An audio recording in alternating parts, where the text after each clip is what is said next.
So guys hello everyone, welcome to my new another vlog. इतने अंधेरे में vlog भी शूट नहीं हो रहा है। बाहर एकदम लाइट है और मैं यहाँ पे बैक स्टेज में हूँ। अभी मैं कुछ नहीं है और लिटली भाई कोई नहीं पहचान सकता है भाई। आप होते हैं बैक स्टेज और सर सच में वही ठंडा है कि डाल है, कुछ समझ ही नहीं आ रहा है। बट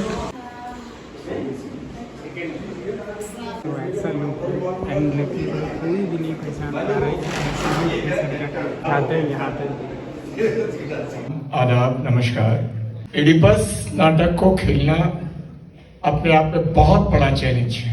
ये दुनिया की सबसे बड़ी क्लासिक्स में से है और इसके सिलसिले में मैं एक चीज आपके जानकारी में लाना चाहूंगा।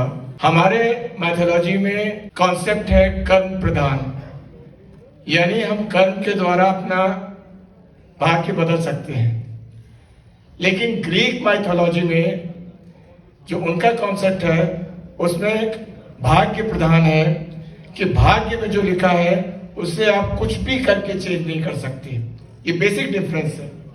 और चाहे कोई बड़े से बड़ा आदमी हो, चाहे भले राजा ही क्यों ना हो, अगर उसके भाग्य में लिखा है तो उसे सफर करना ही पड़ेगा।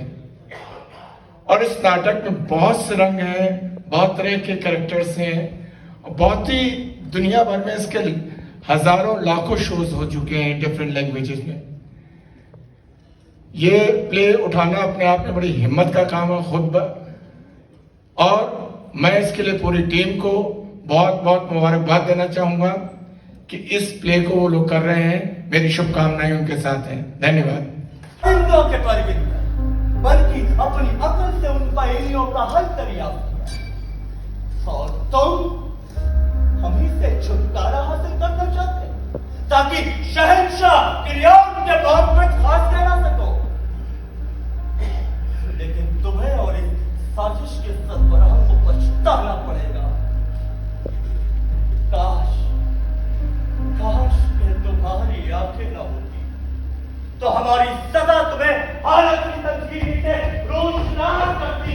शहंशाह हुजूर, आप इस वक्त गुस्से में हैं और ये बेवजह का गुस्सा अच्छा नहीं है। अरे हमें तो इस वक्त देवताओं की पढ़ाने की तरकीब सोचनी चाहिए। मैं तुम्हारी शहंशाही से इनकार नहीं करता, लेकिन खुदाए पंत ताला के हुजूर में हम दोनों बराबर। मैं तुम्हारा गुलाम नहीं, ना ही किरियान मेरा सरपरस्त है। मैं लॉक्सिस का खिदमतगार। तुम मेरी नाबीनाई का मजाक उड़ाते, लेकिन तुम आंख रखते हुए भी अपनी तबाही को नहीं देख सकते। हाँ, तुम्हारी आंखें हैं, लेकिन तुम नहीं जानते तुम किसके साथ जिंदगी गुजार रहे हो।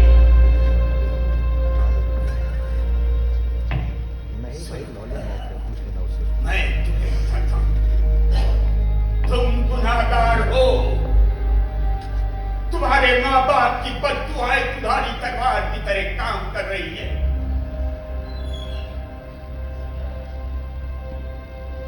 चमकती हुई आंखें एक दिन अंधेरों में डूब जाएंगी जब तुम अपनी पूर्वरत अज़दवाजी जिंदगी के बारे में जानो। जब तुम्हें मालूम होगा कि वो बच्चे जो आज तुम्हें अपना वालिद समझते हैं तुम उनके क्या हो।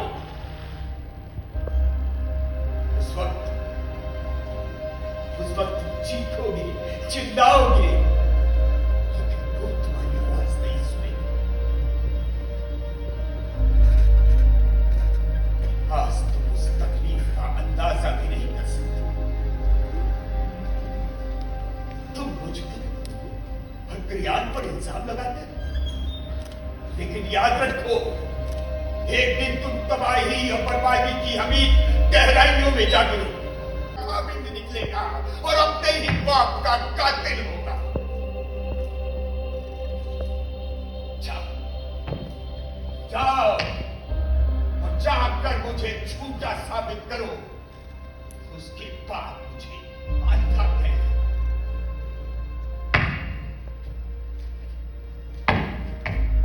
मुझे कर ले चलो मेरे अजीज।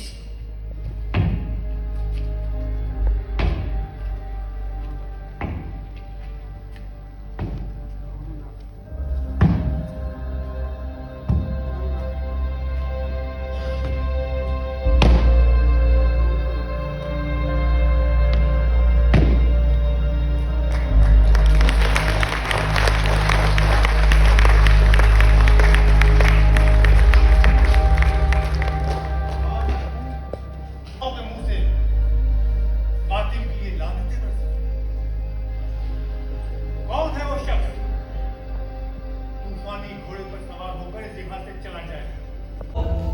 या बता हम ऐलान कर कि हमारी दारुल सल्तनत में कोई भी उस शख्स को पनाह नहीं देगा, उसके साथ किसी किस्म का ताल्लुक नहीं रखा जाएगा और हम देवताओं से दुआ करेंगे कि उस शर्मनाक कातिल की मौत इंतहाई अत्याचार हो। खुदा करे कि ये जमीन उसके लिए जहन्नुम बन जाए।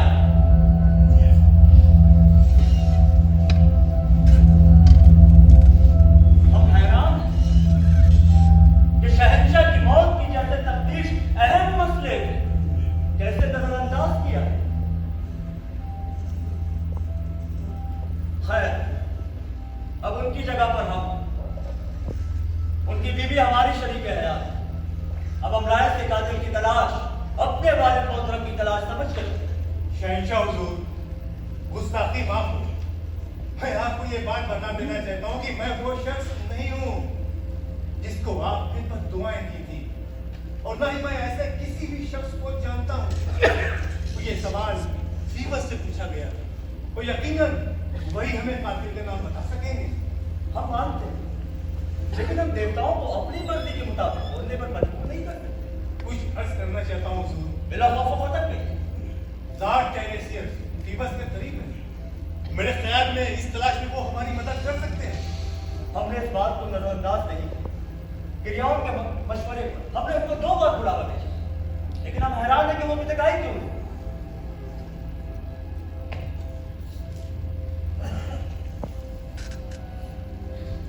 वो देखिए,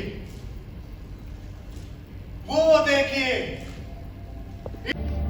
तो मुझे सजाए मौत क्यों ना दो, मैं बख्शी कबूल करूंगा। हाजिरी में मुझ पर इल्जाम ये मैं बर्दाश्त नहीं कर सकता।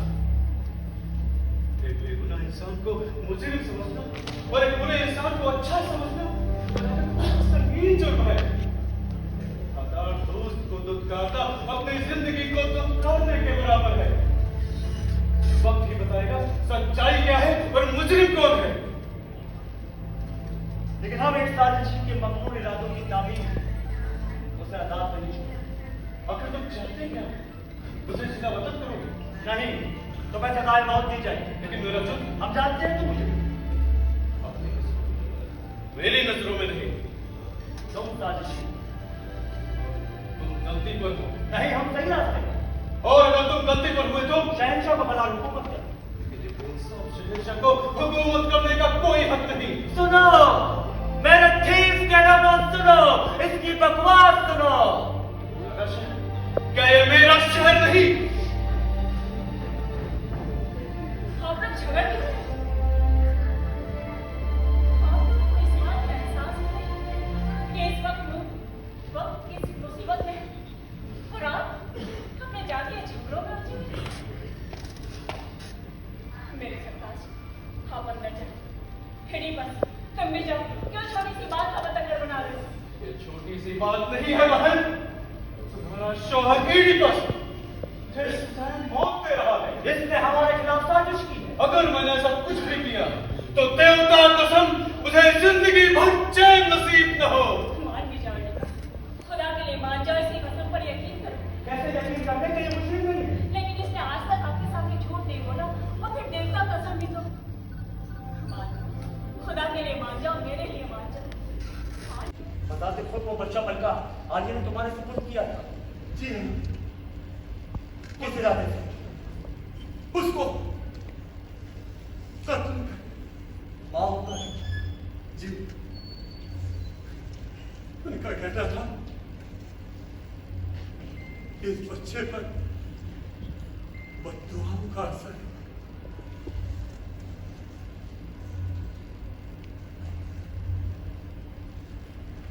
कि ये कैसी बंदूक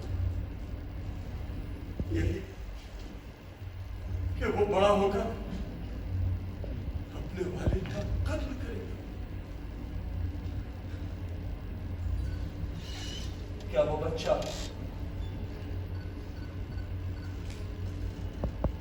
तुमने इनको दिया था? किस लिए दिया था?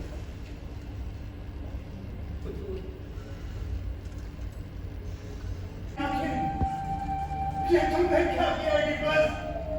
ये तुमने क्या किया? किस शैतानी कुव्वत ने तुम्हें ऐसा करने में मजबूर किया? अपोलो ने मेरे दोस्त अपोलो ने मुझे अपने ही जान का बंदा बनाया। जब चारों तरफ गई तो मैं नाकों का क्या करता? इसमें कोई शक नहीं। मुझे सरजमीन से दूर ले चला। ओ बदनसीब इंसान, काश तुम अपनी पैदाइश का राज जानने के लिए जिंदा ही न रहते। ठीक को लोगों, देखो कीड़ी बच रहा है जिसे अपनी ताकत पर नाज था, जो दुनिया भर के राज्यों से वाकिफ था, जिसे सब इंसान पसंद करते थे। देखो आज उस पर दवाइयों के बादल मंडरा रहे हैं। याद रखो, इंसान को कभी अपना अंजाम नहीं भूलना चाहिए। तो कोई भी शख्स तब तक खुशकिस्मत नहीं कहलाया जा सकता जब तक वो अपनी खुशियों को कब्र तक साथ न ले जाए।